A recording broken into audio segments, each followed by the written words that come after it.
Thank you to everyone for joining me for the next 40 minutes or so.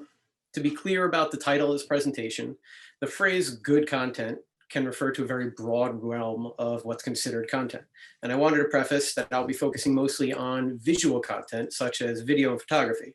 Now, with that said, I'd like to officially start the session off with a train of thought I've been having. You only get one chance to excite someone, engage them, entice them to want to see more. So why would you squander that chance? Why would you try to save a few bucks on inferior visual content when that might be the only chance you get to capture someone's attention? When you go on a first date, aren't you going to take extra time to make sure that you look the best possible version of yourself? Or if you have an important meeting, aren't you going to dress apart and try to exude confidence so you have the best chance of closing the deal? Why should it be any different when it comes to promoting your brand?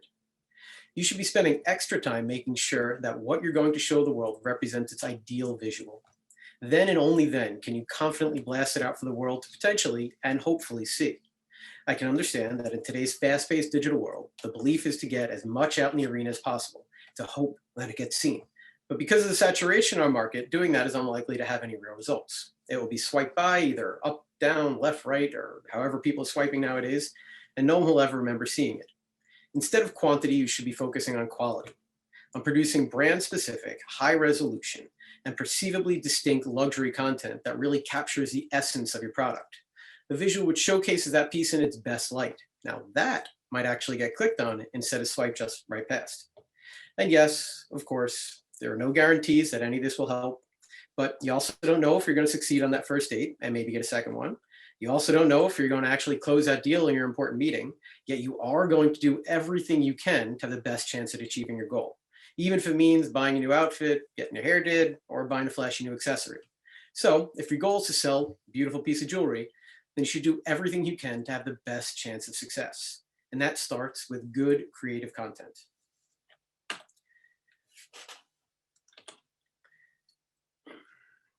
Excuse me. The session that you've all graciously joined is hopefully going to help you discover some of the differences between good and bad creative content and the astounding impact it can have on your brand.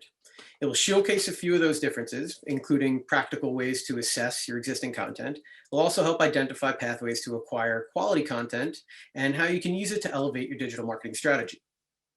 Now, over the next 40 minutes, I truly am excited to have the chance to offer you a ton of information. But one of the most important things I will mention in the session is understanding your audience. This ensures that both you and your audience are not unnecessarily wasting any time or effort. So that being said, I'd love to have a better idea of who the attendants are of the session right now so that I could potentially tailor this presentation a bit towards the majority. So if you can all quickly pull up your chat window, and that's located on the bottom, on the right, I believe, and type in whether you are a retailer or a brand or manufacturer, or maybe an independent person that sells through a third party like Etsy or something else completely. I could take a quick count and see who I'm working with here. Let's see. Okay. Okay, we have a lot of retailers. Cool. All right. All right, cool. Retailers in the house. All right. All right, cool. It's helpful to know. I will try to make sure that what I'm saying is relevant to all of you. So now let's jump right into it. First, let's look at the key ways to identify the difference between good and bad visual content. Quality is the obvious choice to start with. When it comes to quality, some things may be intuitive when you see a picture. In your mind, you're able to quickly assess that this is either a good photo or a bad photo. But in that split second, you might not even realize all the reasons why you've inherently made that decision. Here's a list of a few of those reasons that you may have been seeing. One could be lighting issues. Maybe the image is too dark. As you can see in this example here, they were going for a very cool prism effect on the shot, but in doing so, they kind of lost the piece in it. And you're sacrificing the quality of the piece for the background is not necessarily the best idea. Or it could be too bright or blown out. As you can see in this shot here, the diamonds and the metal is very blown out. A lot of people right now have been purchasing those in-house photo boxes. They're very popular in the market. Those do have a tendency to have difficulty with white metals, so keep that in mind if you're going to be making that investment. Another issue with lighting could be that it's not evenly lit.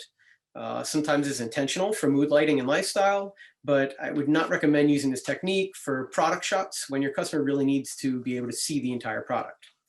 Another issue is the positioning or the focal point on the product is off.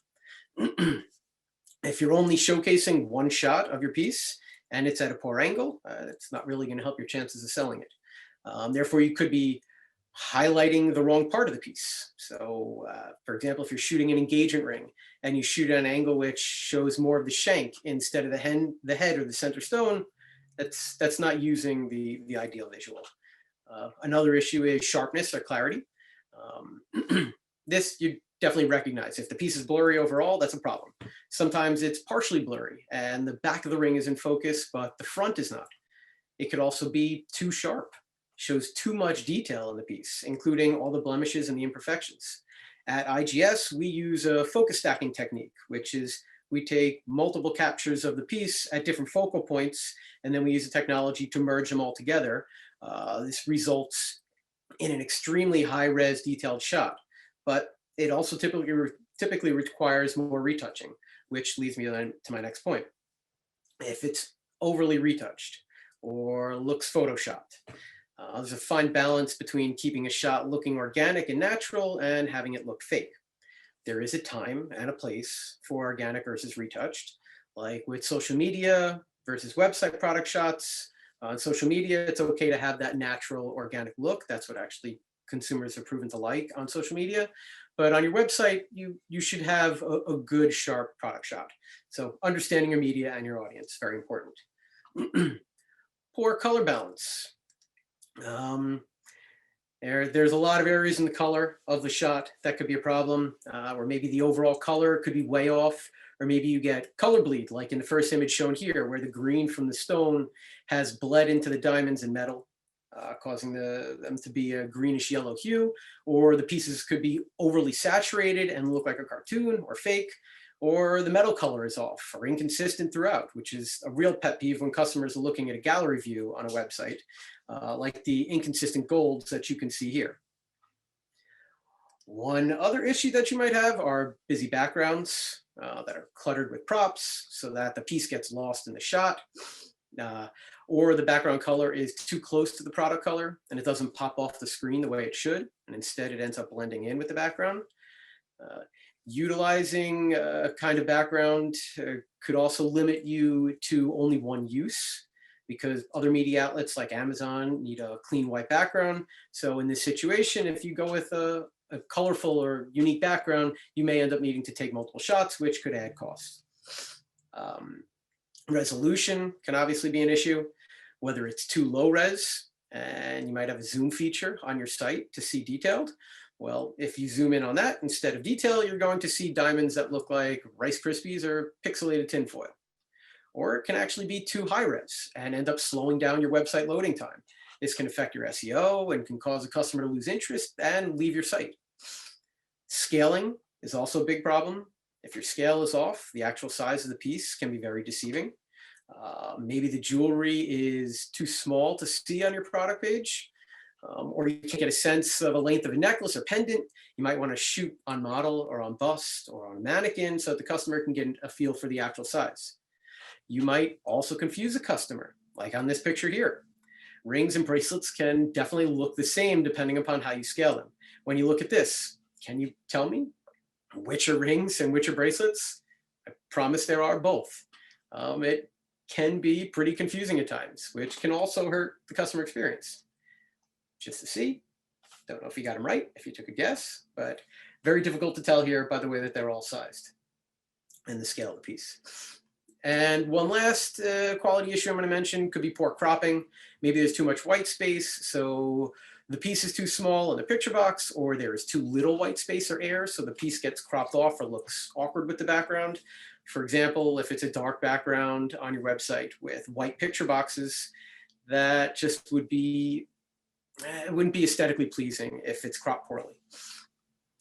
So those are some of the issues you might look for based on quality of your content. That would determine if it would be considered good versus bad visual content.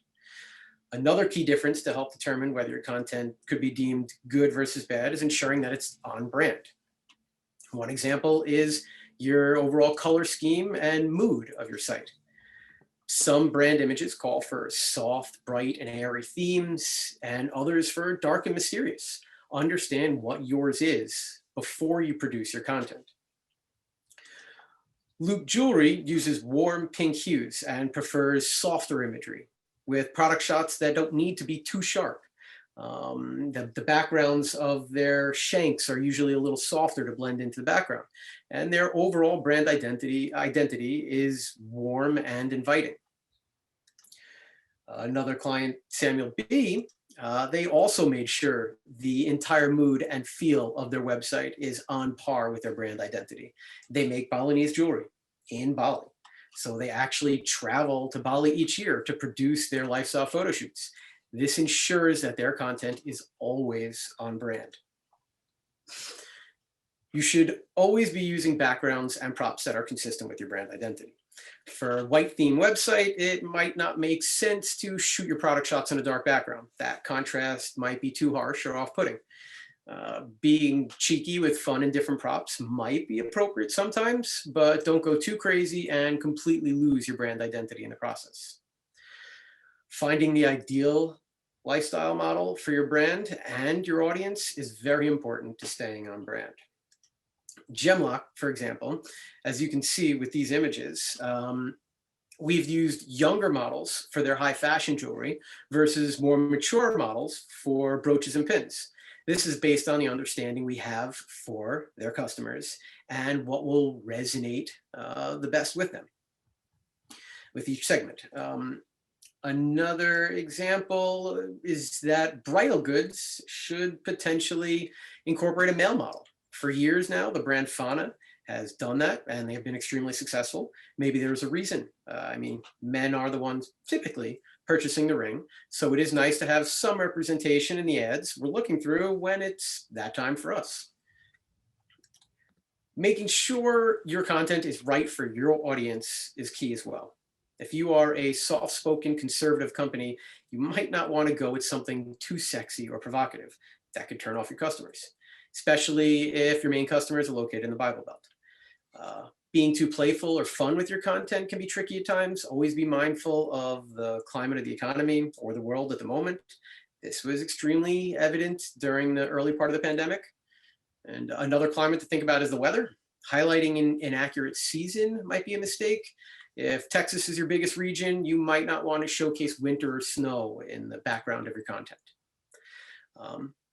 According to Salsify, 87% of consumers rate product content extremely or very important when deciding to buy.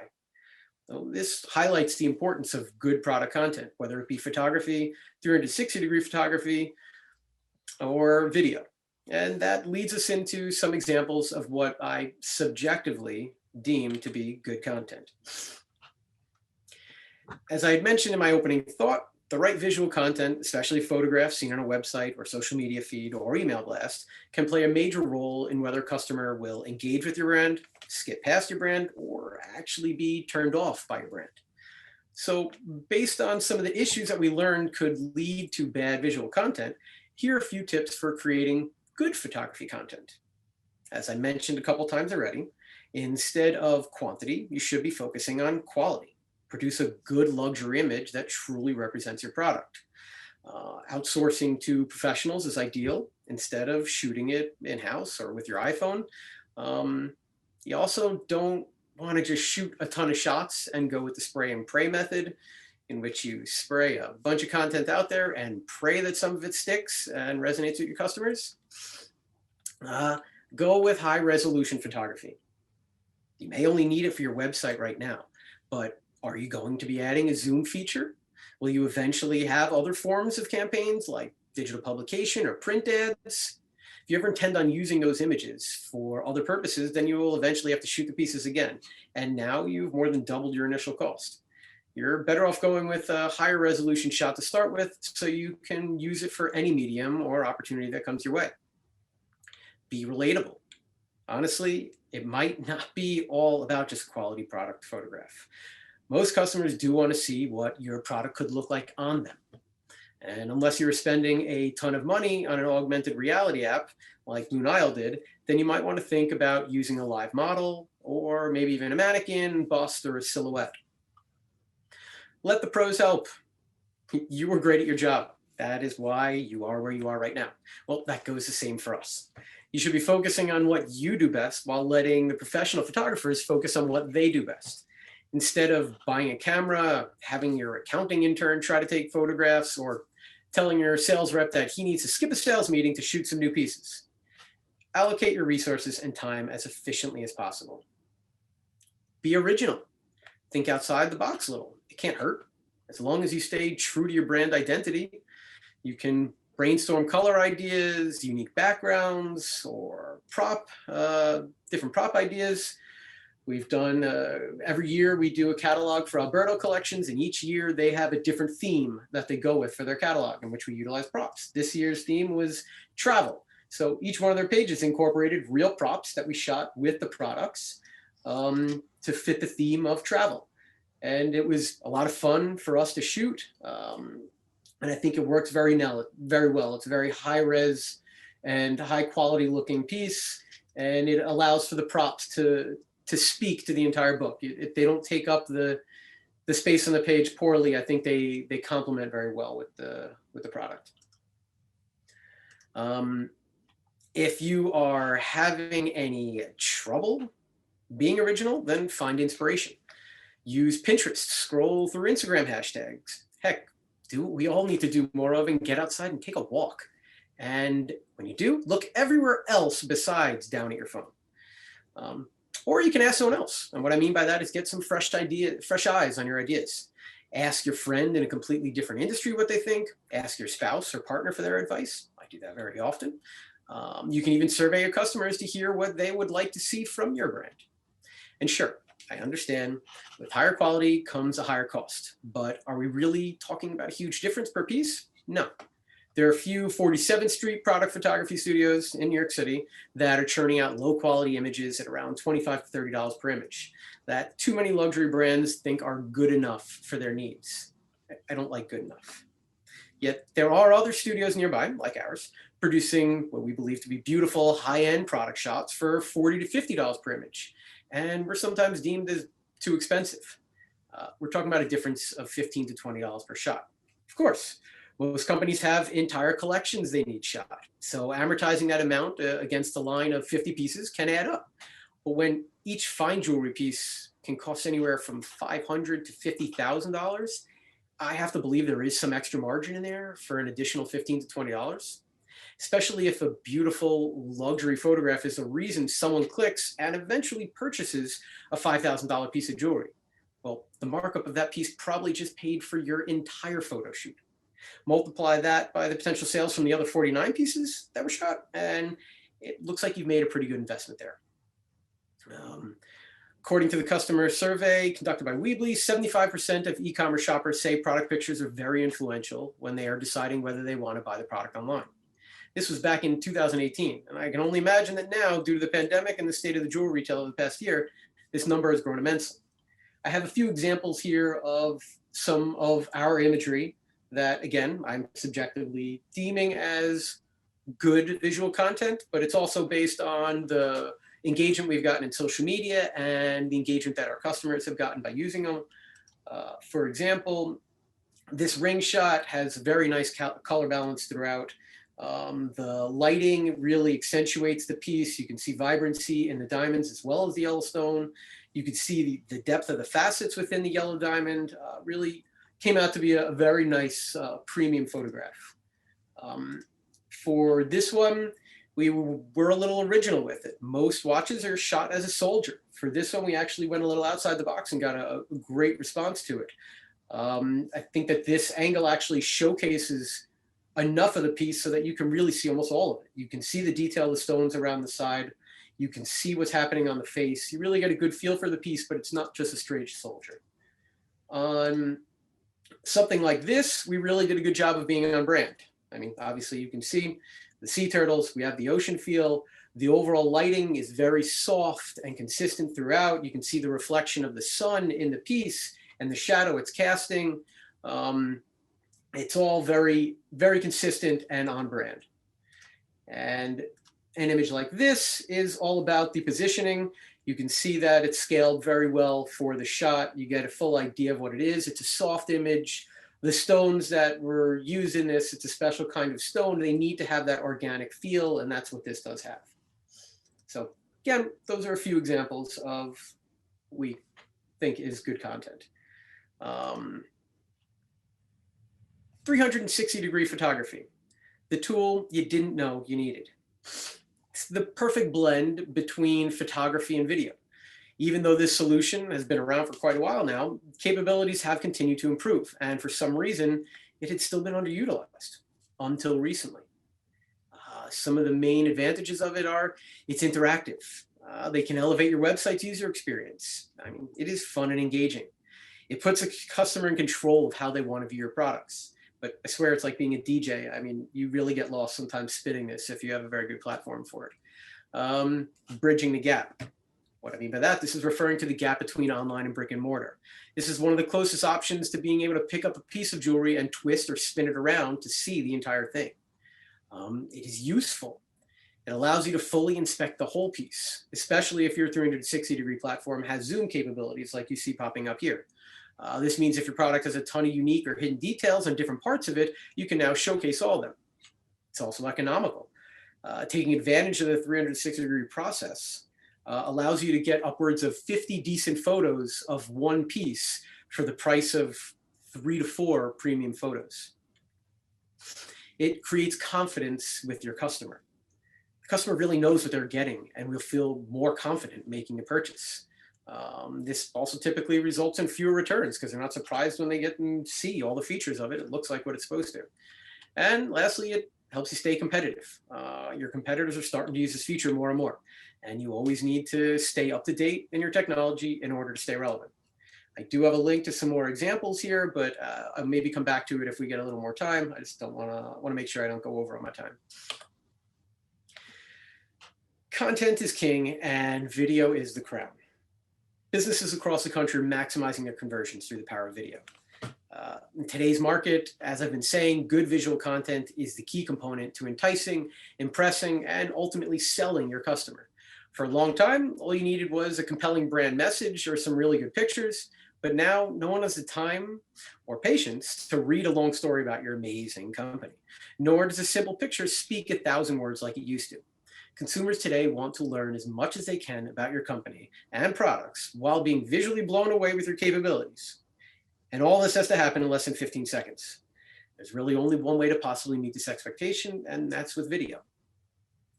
The power of video, the uses and advantages of employing videos are pretty much endless, but I will try to narrow down a few of the key ones. Omni-channel capabilities. Video is taken over social media, website landing and home pages, e-commerce product pages, and pretty much any other avenue that can be shoved in front of your face. From product videos to lifestyle and branding videos, or even abstract videos, they all have one goal: engage the customer. It's working. By 2022, online videos will make up more than 82% of all customer internet traffic, 15 times higher than it was in 2017, as reported in an earlier study by Cisco. Sharing is caring. Most videos are seen on social channels like Facebook, Instagram, and now TikTok. They are also deployed on platforms like YouTube and Vimeo to capture a broader market. Now, when consumers fall in love with your videos, they typically share with their friends and family, and as a result, your brand gets exposure. Social videos get shared 1,200% more than text and images combined, as WordStream has noted. Conversions. Of course, traffic is great. We all want to increase our site traffic, but what we really want are conversions. 70% of marketers found that video produces more conversions than any other content, as studied by video marketing gurus RenderForest. It's true, the video is entertaining, visual, and drastically underused to convert leads. Yet, having a video on your landing page could potentially increase your conversion rate by up to 86%, according to Small Biz Genius. These are some staggering numbers. Gives customers a better understanding. Just like with 360-degree photography, when consumers feel like they understand the products you sell, they are more likely to purchase. Product videos clear up a lot of that confusion and allow you the chance to give customers a more fluid, exciting, and branded 360-degree experience. And videos can honestly be just awesome. As I said, the possibilities are truly endless in what you can do and produce right now, utilizing cool new lenses, robotic arms, 3D rendering, drones, miniature cameras. Beautiful videos grasp your attention and evoke a positive feeling. To produce quality videos, content providers need years of experience and meticulous processes. They need to set high expectations and provide exciting storyboards. Of course, you can decide to make a video and try filming yourself or use a second-rate provider, but be aware of poor quality, because poor quality leads to poor user experience and can hurt your brand. As was confirmed by Brightcove, 62% of consumers are more likely to have a negative perception of a brand that published a poor quality video. So if you're going to do it and take the leap into beautiful video content, make sure you do it right. The investment will be worth it. As you can see on some of the videos I've been playing here, I did a product video. This was a launch video for these handbags, which are really cool and have some different features of the Swarovski crystals. So we really made it a point to accentuate those in the video. So it was really successful for them in their launch. You can also produce lifestyle videos. These are actually easier than you think in some ways. If you are doing a lifestyle photography shoot, hire a videographer to be there as well. They can shoot B-roll footage of the model during the shoot while the photographer is going, and it will give you a ton of content to use after the fact for large-scale videos, social media clips, pretty much anything. I mean, it's a really advantageous move to use during a photo shoot. And we did this for Gemlock, and right now it's on their landing page. She absolutely loved it, the owner of Gemlock, when we did it. Branding videos. This gives you the opportunity to tell a story about your brand, maybe a story that people haven't heard before. Maybe they know you, but haven't really understood the story behind who you are and your inspiration. So instead of just doing a normal just interview, this is a much more fun way to put some style behind it and really tell a story, a visually compelling story. Love to play all these, but it'll take a bit too much time. Virtual shopcasts. This is something that was very, very successful for us during the pandemic. It allowed customers to highlight their new brands, new collections, especially since there were no trade shows. It was very difficult to showcase all of your new collections. So this was an opportunity for us to do it. This is a teaser video for one right now, but there are 15 to 20-minute clips of them showcasing the full collection, as you can see there. Really helpful for them to introduce this at a time when it was difficult to speak face-to-face with your customers. And you could also go with abstract videos. I mean, this was a lot of fun to shoot. The Alexander Lout told us to go nuts, have fun, do whatever we want, be shocking. So we really put together a mix of unique content, unique shots, purchased underwater lenses for us to take some shots, and combined it with stock footage and different footage to really just tell a whole story, tied together with the music and everything. Really, yeah, I'm sorry. Personally, I get mesmerized watching this one a bit. Hopefully you guys are entertained by it too. But there are a lot of different ways you can utilize video to tell your story. And I think it's very important to do that right now, especially with the consumers that are out there. They want to know more about you. They don't want to just see it on a page. They want to know, especially the young consumers. So giving them insight to your story or kind of giving them just a really cool visual content is an important thing to do. So that being said, now we can look backwards to help seeing forward. As I said, we're going to help you learn how to assess your existing content to determine needs. Although we all intuitively know what quality visual content is, we all have pitfalls. I mean, even I could benefit from an audit of my website like this. Everyone can periodically. After going over the quality of these different types of visual content, can you identify where your content could be improved? These are questions I would ask myself. Are your images too low res or even too high res? Are you giving your customers multiple views of each piece? Sometimes a piece warrants it, and customers like to see it. They like to be able to scroll through a few different pieces, a few different views of the piece that they're looking to purchase. Does the background of your images match your website theme? Are you also selling on third-party sites that require studio shots versus lifestyle shots, such as Amazon? Are there opportunities for you to use new types of content, like 360-degree photography, video, etc.? Should you incorporate a lifestyle model into your campaigns? Maybe it's time. Are there more opportunities for you to use different content in different places? More videos on Instagram versus more pictures on Facebook? That ties into A/B testing. You can actually test something like that. If you're doing any kinds of Facebook ads, segment your audience. Do an ad to one segment that showcases product shots. Do another ad to a different segment which showcases models. See which resonates the best. Test it out a little bit to see what your customers really want to see. It's a helpful tool. I mean, marketing is fluid in some ways, and although we are all focused on driving traffic to our sites and making conversions immediately, you can still use ways like this to test whether the content you're using is having an impact. And are you analyzing the engagement you're receiving on social media? Do videos or pictures or carousels get the most engagement? It's worth testing it out and seeing the results that you're getting. This is just a short list of ways to assess. There are many articles out there and agencies that are willing to help. And that takes us to the next slide. Last but not least, let's look at some of the avenues to acquire good content for digital marketing purposes. After all my rambling, you should know now what quality visual content can look like, how it can be used, and you've learned how to assess your own needs. So where do you go to get said content? Well, you have a few different options.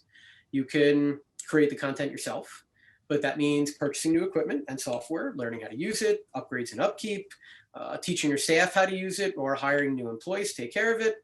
This can be costly monetarily in so many ways, and not to mention just the overall quality itself can lose value. iPhone pics or in-house setup shots could be useful in some applications like line sheets or some social media campaigns, but it is not recommended where quality is of the utmost importance. You can go to your customers and ask them to send in pictures and testimonials to help boost your brand image. Maybe pictures of them after they've gotten engaged wearing the ring they purchased from you, or pictures of them wearing a gift they received, which you can put in a carousel with your actual product shot and have a nice compliment. You can use influencers and work with them to have them wear and promote your products on your social media. And you can also barter with them to utilize those images across other mediums as well, such as on your website or maybe even in ads. You can hire freelance photographers for specific jobs or to come in-house and shoot your products. You might sacrifice some quality with a mobile setup, but you do have the ease of not transporting your jewelry anywhere. There are service-specific vendors who specialize in each service, whether you just need video or just need web photography or just need live model shots. There are also full-service agencies. They can help you develop a complete strategic marketing plan, pretty much taking care of every single aspect that would go into it. And not only referring to the production of all the content, but also helping with the implementation and the execution of everything. Although this does have a higher ticket price to start, it should prove to make the entire process a lot easier, less stressful, and can help with the overall campaign, making sure it's cohesive and on brand. All the advice I've given so far should have illustrated how important it is to have a good marketing plan before you produce and ultimately publish any of your content. And there are a few simple guidelines I recommend following while you create one. Focus on the audience. Define your ideal audience. It doesn't need to be everyone. A more targeted and specific audience can actually have a greater ROI than an all-encompassing campaign. Leave your bias in your computer chair. Despite what most jewelers believe, you are not always right. Just kidding. Kind of. What you like or prefer might not be what your customers do. Let them guide your campaigns. Focus on their likes and dislikes. Send out surveys, perform market research. Heck, look at what your competitors are doing. Not saying to copy them, but if you know a few are doing it right, take some notes. Even though there is always underlying competition, there should be some sense of collaboration in the industry as well. That's what's going to help bring it back to its heyday. And that is the big picture here, right? To revive this industry so that we are all successful. Well, determine your content goals, whether big or small. This could help you get to that big picture. Are you trying to gain followers on Instagram, or do you want to make the leap to direct to consumer and you actually now need to shoot all of your products? If that's the case, realize that an investment is necessary. If you are undertaking any kind of marketing plan, then you will need to spend money, and you probably won't see an immediate return. That can't scare you off. In order to succeed, you do need to take chances. However, you can eliminate some of that risk by following the necessary steps and taking the time to do it right. Yes, that means following everything above and doing research to know your audience and setting goals, but it also means using the ideal solution to execute everything. Amy Ballier, founder and CEO of Killer Visual Strategies, says that content teams should shift their budgets so that more money is spent on custom design and less money is spent on promotion. They'll find that content with great design and an eye for visual communication will succeed far more and with far less of a promotional budget than cheap content that will only be seen with that really healthy promotion budget behind it. You have to boost the crap out of it in order for people to really see it. And I think that's some good advice. So in closing, I hope that you've all learned a little something from me today and will be able to take some of the knowledge and implement it into your marketing plan for 2021. Now I believe is the time to ask me any questions you might have by typing them into the chat, or if you haven't typing them already, and I'll try to get to as many of them as I can. I think I got about 6 or 7 minutes, and anything I can't get to or needs a bigger explanation, I'd be glad to chat more anytime after. All my contact info is on the bottom of the page. And thank you very much again for taking time out of your day to hear me yap away for what I'm sure felt like a lot longer than 35 minutes. Did a great job, Brian. In the chat, there are a number of questions. If you want to scroll up a little and take a look, or I'm happy to read them out to you, whatever's easiest. Hey, everybody, as far as time is concerned, you do have plenty of time. The conference, we're not moving into the breakout room, so the extra 30 minutes of padding there is added on.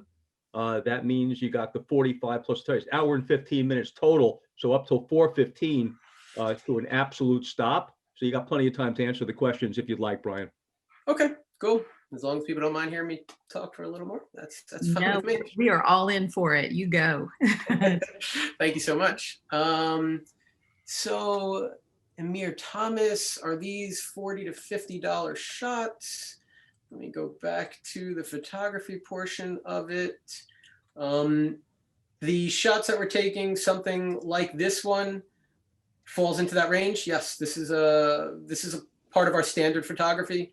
Our standard photography shots, which are high resolution 300 DPI shots. They range from $40 a ring to $50 for earrings and pendants to $65 for bracelets and necklaces. Some of these have a different range of price depending upon how premium the shots are.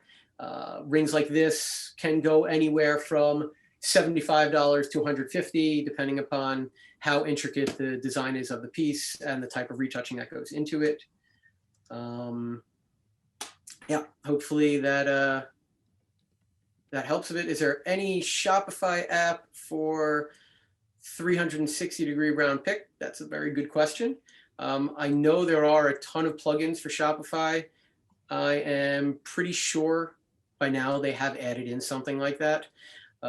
If not, there are other ways that you can utilize it. So for example, we have all of ours hosted on here and on Capacity, and they do allow us to share the links and be able to post it and use it in different places. As you can see, This is actually something I'm glad we're able to get into, to see a few more examples of the actual play that you can get with it, to see the piece all around and all the detail of it. So that's a good question, something I can follow up for you, but my assumption would be yes, at this point now, they have probably done that.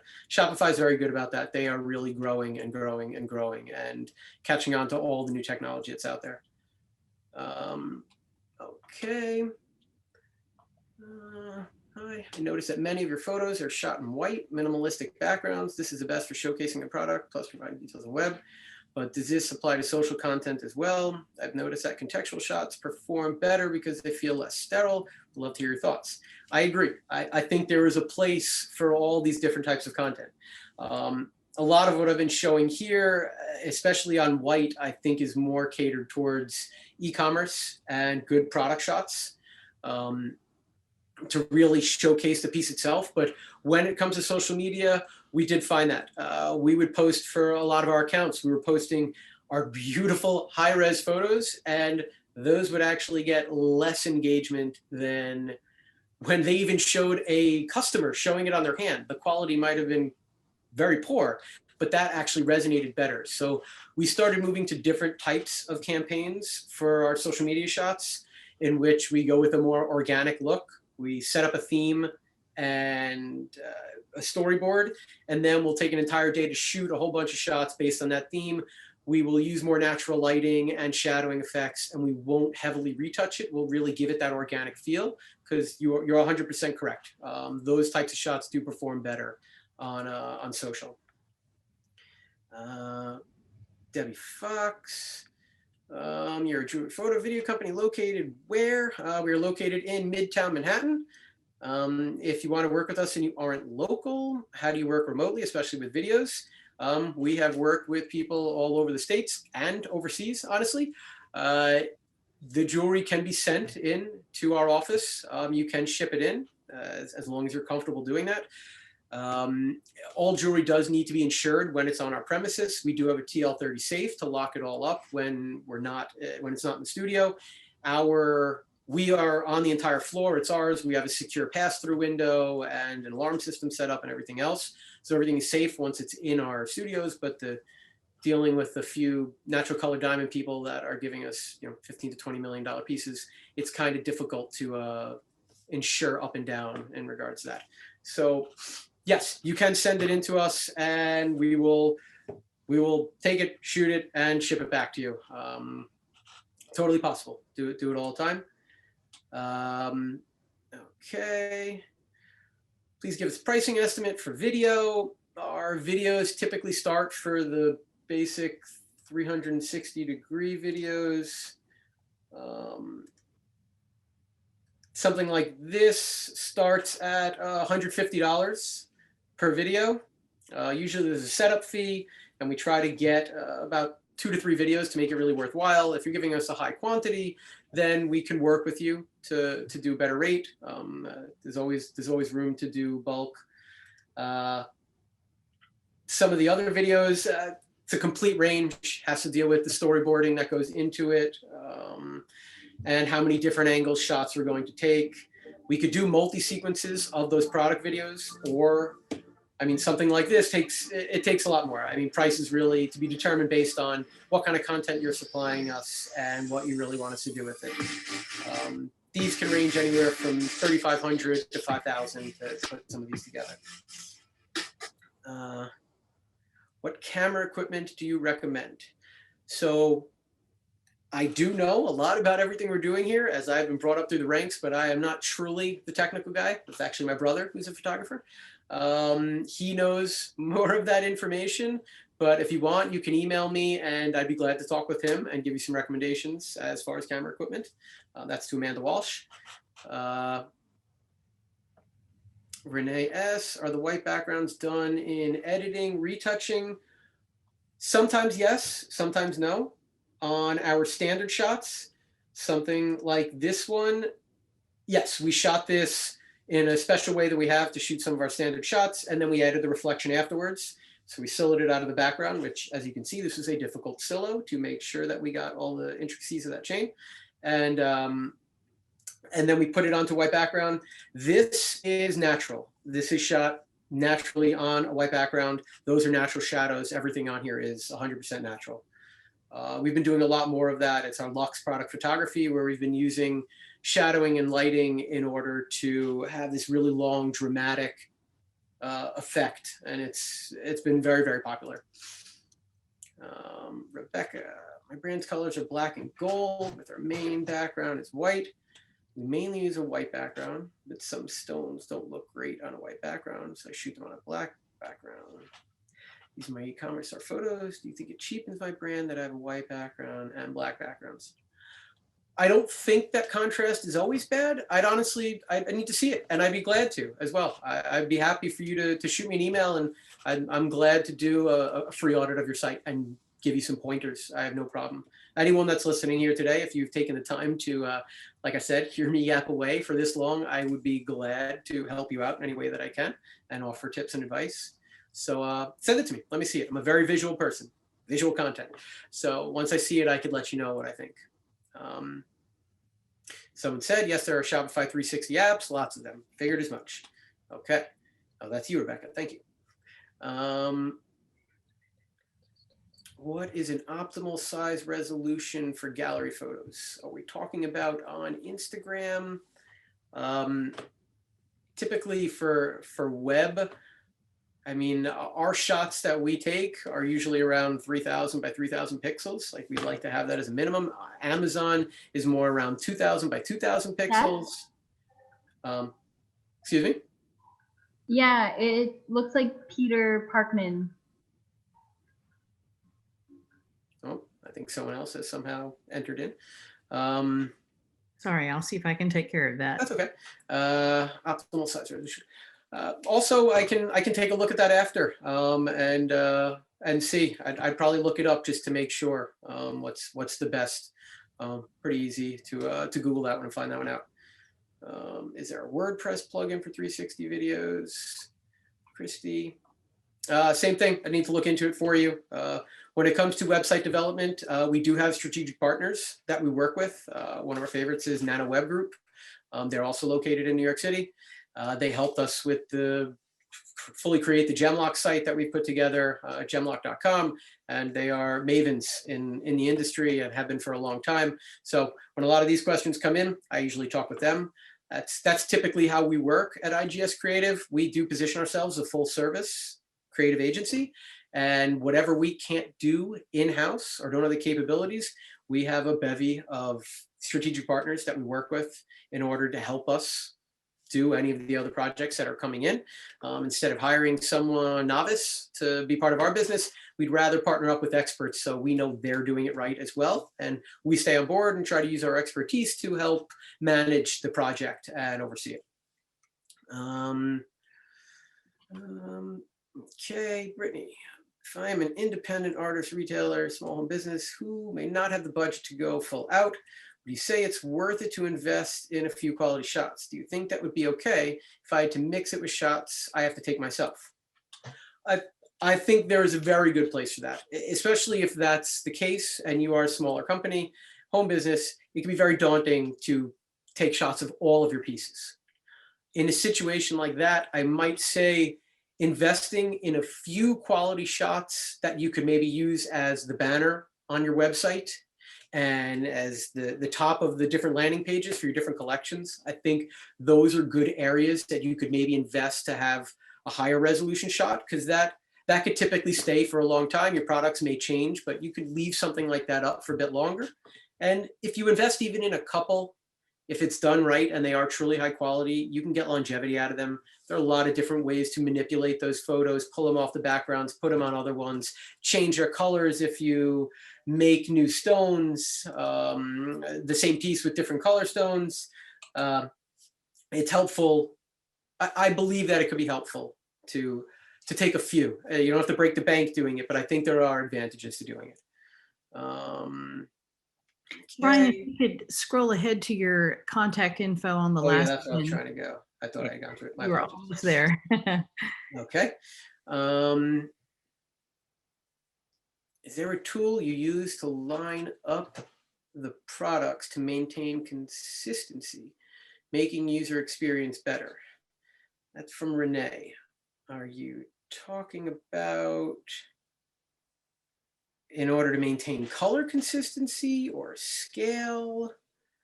I mean, if we're talking color consistency, oh, height. Okay, thank you, Renee. To maintain the height, there's different ways you can do it. If you want to make sure your pieces are actually to scale, then when you shoot them, honestly, put a little ruler, a little clipping of a ruler in the shot itself. You can always retouch that out or put it off to the side of where you're going to crop it, but this will give you an idea of what the size is. And then when you're using a piece next to it, make sure you measure it based on the ruler. I mean, it's a simple trick we do, but there are a lot of pieces we get that once you shoot it and then you give it back, you kind of forget the size. And then if we're going to take it and retouch it onto a mannequin or something like that, we want to make sure that our scale is correct. So it's helpful to have a ruler in there. Not height, position. Okay, to make sure it's, now, I mean, are we just talking about the website itself to make sure all the product shots are next to each other? Or, Renee, I'm so sorry, Renee. Yeah, Renee, if you want to unmute yourself and tell him exactly what you need, that may be easier than having to type it.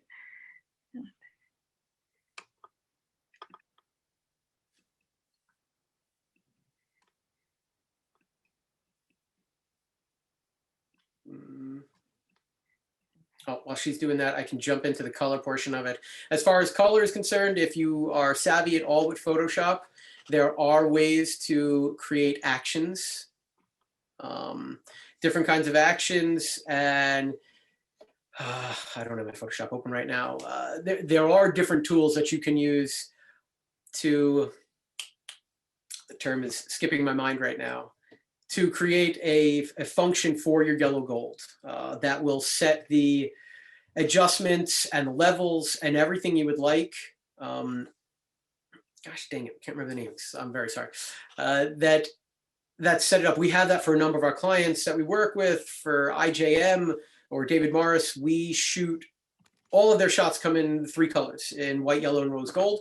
We typically only shoot the yellow gold, and then we color correct it to a white and rose.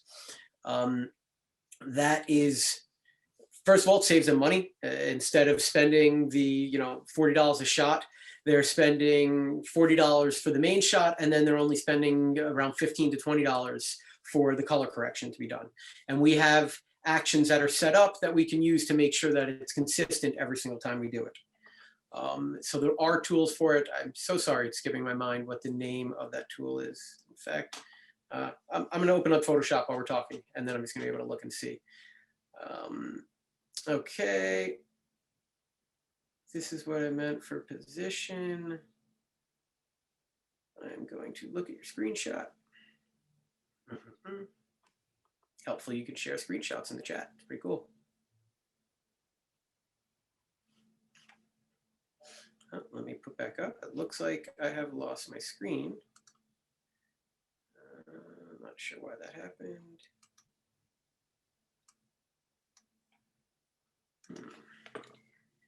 Let me bring that one back. I'm going to stop, and then I'm going to find it again, and I'm going to put my screen back up in 1 second.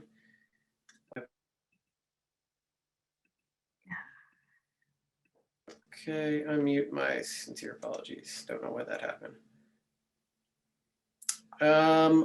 I have lost the ability to share my screen again, Caroline. Yeah, I'm going to make you host again. And Sorry. no problem. 1 sec. Okay. Let's see. Screenshot. Where did it come up?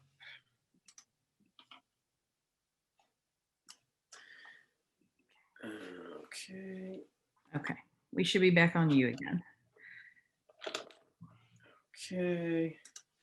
Back on me. All right. Share screen. Desktop 2. Cool. Okay. You can all see my information again. I'm just trying to see the download that I just got. My apologies. Screenshot. Okay. So when you have it something like this, The way, okay, I can actually pull it in here so that, no, I can't, son of a gun. I think we all have the ability to download it, because it went to everyone. If you want it, I'm able to see it on my screen. Okay. If anyone wants to download it, please feel free. It's engagement rings, it looks like. Yes. Okay. Yeah. It should be up on the screen now too. So for something like this, a lot of sites like Amazon and stuff, they have really specific requirements for some product shots where you need to have 10 millimeters around from the top, side, bottom of your shank of the white space. So in a situation like this, when it comes to the cropping of the piece, you have to be really consistent within the cropping, especially if the pieces were shot at different times. That could result in different scale of the shot. Maybe the camera was shot 2 inches further away one time, 2 inches closer the other time, and now even if it's at 100%, it's smaller in one than it is in the other. That really comes to the cropping area. The only way I could say doing it is really using a guide. It's some kind of a guide to measure an exact amount and always sticking to that guide. Hopefully that does help. I think Renee may be available. Renee, are you out there? I am. Can you hear Okay. me? Yes, go ahead. Okay, thank you. I actually can't see the what you guys were just talking about. It just shows the chat rooms, unfortunately. I think he was sort of addressing what I was asking, but you can't see anything. Huh. Yeah. It's not sharing the No, screen. no, you just see everybody's name and that's it. That is strange. How about you, Caroline? Are you seeing the shared screen? I'm seeing you. Yeah, nobody, yeah. Yeah, Oh, if you well, want to, try and share your screen again. yeah, that would probably help. My There we sincere go. apologies. Perfect. Okay, perfect. Thank you so much for allowing me to ask this again. Okay, you see how all of the products are lined up consistently? Yes. Okay, so that is what I'm talking about. For instance, sometimes when you take a shot, the picture, when you bring it into Photoshop or you bring it into, wherever, even if you use the guide sometime, if you take a shot, like say if you take the first ring, on Monday and then you take the second ring on Friday, there has to be consistency. And I don't know if you have a suggestion of how to get that consistency. Are we talking, I mean, there's different ways. Within our studio, we do have guidelines even on the floor for where the boom is going to go and making sure we're the exact right distance every time we take the shot. And there's this, if we're shooting for the same client, especially if it's going to be all the same types of rings like this, we will always position the piece in a certain way so that we can shoot it the exact same. Then, as I was saying, when it comes to the cropping, that's really where we have to make sure we are perfect. We set up guides to make sure that the left edge of the shank is always 10 millimeters. The right edge is always 10 millimeters from the edge of the crop box. Okay. And that usually helps us to come with a really consistent image. I mean, looking at this here, I could see between the first image and the second image, one was shot standing up a little more. Yeah, but I mean, tilted forward a little more, and that already causes it to be a little off. I sorry to interrupt you. I'm sorry. No, I mean, that's going to be, you're not going to be able to get away from that unless you have a specific technique to within when you're taking the shot in order to make sure that it's consistent each time. And that is also difficult because if you're laying this down, say upside down, in a specific way to take the shot, if the size of the head is different from piece to piece, then you're also going to get a different angle. But you see how even if the user goes on, at least your eye is drawn to some. It's not inconsistent. It's not so inconsistent that it's jarring, right? Right. So are you saying that you do all of that in Photoshop? Like with the guide and so forth? While we're taking the shot itself for consistency's sake, and then we do it in Photoshop when we're doing the cropping. Okay, and then I'm sorry, I just like, this has been like the bane of my existence. So you just suppose you have one client, suppose like you have Renee as one client and Brian as another client. You just write down the guides that you have for each of those clients? Yeah, we definitely have a lot of lists of specifications for each one of our clients. Okay, all right. Well, thank you. No problem. I hope that helped. It did. No, because it's so hard to, I mean, if you do a collection, say a spring collection, a fall collection, you don't, and all the pieces haven't sold, you want it to be consistent. Sure. you know, and it's incredibly difficult to do it if the photographer is not available. And even if a lot of photographers don't do post editing and they don't do editing. So Right. that's a hard thing to, you know, so. Right. Yeah. Yeah. We definitely do all that for every shot that you get. If you take a photograph with us, part of that cost, that $40 cost for a ring, like something like this, that includes the photography, the silhouetting, and the retouching, and the delivering of it to you in whatever file type you need. So if you need it set up for Amazon, then we'll deliver you the high res or the web JPEGs at 2000 by 2000, cropped the way that they need to be. That's all part of the process that we do. Okay, but you only work with very, very big brands, correct? No, Oh, not okay. only very big brands. I mean, we're located in Midtown Manhattan, but we are not discriminatory at all to the size of the brands. We've worked with the Accessories Council, and they have an innovative committee in which it's a lot of up and coming jewelers, and we've actually worked with them and worked with some special rates to try to help those young up and coming jewelers get off the ground. So we offer specific shots that are good for them, and we do it at better rates to try to help them out. So yeah, no, we don't discriminate. We're here to help the industry as a whole, not only ourselves. Okay, well, thanks everybody for allowing me to ask that question. It looks like you weren't the only one with it, so that's wonderful. Okay, Brian, well, there's thank you so much. Sure. Brian, there's a couple of others. One is Sure. They're from editing Debbie software Fox. you recommend besides Photoshop, and then further down, what sort of studio lighting do you use for an indoor studio? The studio lighting, that's going to be a little more difficult. Again, that's a more technical thing for that my brother would have to really help with, the photographer himself. There are other editing software you recommend besides Photoshop. When it comes to like color correction and retouching, we really just use Photoshop. I mean, it's especially the newer versions of it. There are so many tools that you can use and so many cool things you can do with it. If you're doing logos and stuff like that, Illustrator, because logos allow you to create vector-based files, and that's best for a logo to scale up, scale down. You don't lose resolution. And also, if you're going to be implementing it to stamp it onto a box or onto packaging, then typically they need it to be vector-based. So when we're creating logos, we strictly use Illustrator. But honestly, God, we actually use Photoshop a lot just to start with the design of the logo, because again, it's more fluid and easy to do a lot of those design and creative things. And then once we finalize the look of it, we'll bring it into Illustrator, and then we'll recreate that final version in Illustrator. I think I missed one up above. Us retailers will still need to take most shots ourselves. There's some props you suggest we have on hand. Ideas for getting earrings to hang easily. So fishing wire, we actually use that a lot. There are certain, I don't have it here. We actually have a very, very old school lamp. The thing is older than me. I know it. It is a very old school lamp that has one of those necks that can actually bend. It's that solid metal. Now you could probably purchase those things they make for cell phones for you to use in your bed at night that you can hang on your bedpost and manipulate so that you can have this weird alien arm hanging over you holding the phone. Something like that you can actually use to put around your studio, and you can hang a fishing wire from it to then hang your earrings if they are a dangle earring.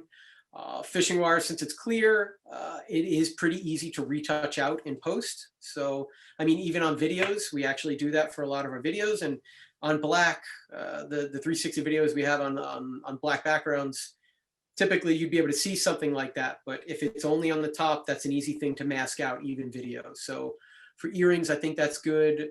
Having some mannequins around, honestly, just getting some props just to play around with and start. I mean, every time we do a social media campaign and we have to purchase props, we now have those props. It's great. You never know when you're going to need it again. I mean, even going into Home Depot, we did for a shoot, and going into the garden area and looking at the bricks that they have and the stones and the shale and all those different rocks. I took a hammer to them and was just breaking them apart, and you get some really cool breaks in the rocks, and you can change it up very easily, come up with a really cool theme that you can kind of manipulate.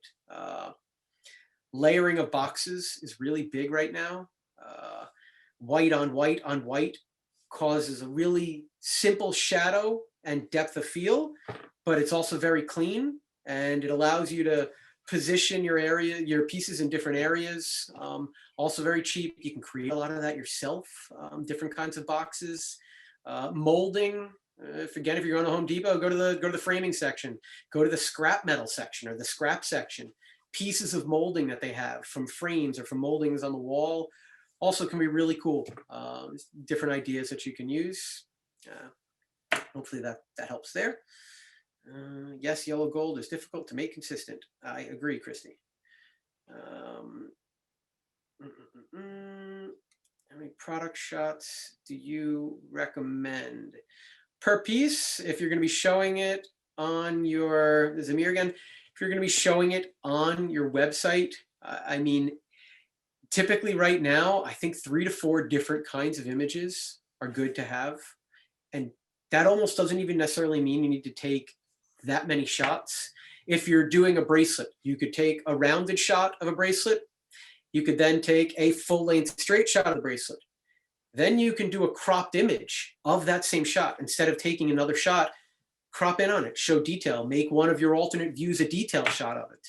And then the last one can be, again, you can actually, if you're good at retouching, you could take that rounded shot that you've already taken, find an online shot of just a silhouette, a black silhouette, or some kind of a silhouette that's actually out there, an art, not even a mannequin, the silhouette of an art silhouette, and Photoshop that round shot you took onto the silhouette. Now you've actually taken only 2 shots, but created 4 different options that you have for someone to scroll through. And I know that a lot of the AI bots on Google and these other sites, they like to see multiple images. So any way you can create more imagery with less is good, helps saving cost, and it's a good way to create more with less. Shopify won't allow uploading vectors. Is there a workaround? You use tiles. Thanks, Abraham. Honestly, I don't know. Again, yeah, that's something I'd have to look into and ask my my strategic partners for help on something like that. Is there anything else, or have I gotten to everything? That was a really meaty Q&A session. Thank you. Not a problem. I mean, That was I don't- great. I don't mind spewing all of it. It's fun. That was easier than reading through the entire presentation. Trying to do that is much more difficult than me actually talking about what I have. Just basic knowledge is a bit easier at times. Awesome. It looks like Abraham's giving us one last question. Do green screens work for jewelry? To some extent, you can do it. Obviously, if there's a green stone, I mean, you're going to have trouble with it. If you're doing something with an emerald, then you're not going to really want to do green. It does work for video. We have done some cool things in which we're able to put a green screen behind the piece or behind the rotating table that we have, and then we're able to shoot video and manipulate and pull the piece out. Yeah, it can work. You just have to be very careful. We've done some shots with it. We were doing, for that Alexander Lout video that we were doing, we were using a green screen, but then it was a problem because some of the shots we were doing were on grass. So then we had to switch it up into a white screen instead, and we were able to do it and pull certain parts out of it in the video we were doing and highlight the jewelry. But it can be tricky. If you're doing that, you really want to work with someone that is skilled in the editing aspect of it to make sure that they can use it right. For product shots, we don't use a lot of green screens, in all honesty. We like to create the background if possible, or we like to Photoshop it onto a background. We've been doing that for quite a while now. So with some of the stuff we've gotten, actually, again, we'd like to believe we've gotten pretty good with doing it to have it not look fake when putting it on the background. One last question. Do LED lights distort jewelry? Another great question. I know with some of the virtual shopcasts we did when we were doing it, we were using some LED lighting. I mean, it helped more with seeing the person than it did with the jewelry. I don't believe, actually, I think we might have LED lights for when we're doing our video. Again, I apologize when it comes technical. I get to a point and then I'm like, okay, I don't have anything more for you. So something like that, if you want, Renee, again, I'd love you're welcome. Shoot me an email of all the random questions you have, and I could talk with my team and the true experts in a lot of this stuff. And I can give you some insight back into it to see.